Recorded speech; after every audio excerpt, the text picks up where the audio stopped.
හිතේ ඇති වෙන චංචල ස්වභාවයට අපි කියනවා කාමය කියලා. ඔය විවිධ නම් වලින් කොයි විදිහට කතා කරත් අන්තිමට ඔය කාමය කියලා කියන්නේ පින්තුනි අමය නැතිවීමට.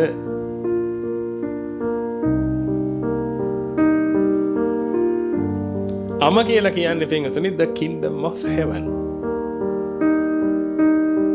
මානසික ශාන්තිය.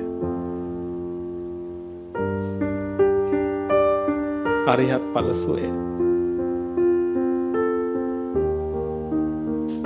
මානසික ශාන්තිය. මේ මනසේ ස්වභාවික ගතිය තමයි පින්තුනි ශාන්ත ගතිය.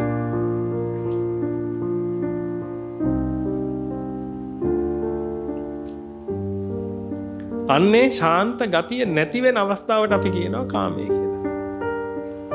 නමුත් ඔබට තේරිලා ඇති කාමයේ හරි ජොලි වැඩක් කියලා සමහර වෙලාවට. ඒ තරම පල්ලෙහාට වැහැල්ලා ඉන්නේ මේ සමාජය.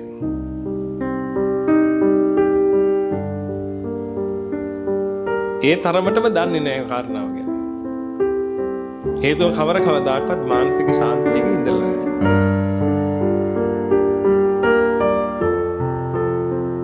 කවදාකවත් මානසික ශාන්තියක් නොලබපු කෙනෙකුට පින්තුනි මානසික ශාන්තියක් ගැන කතා කරන්න විදියක් නැහැ.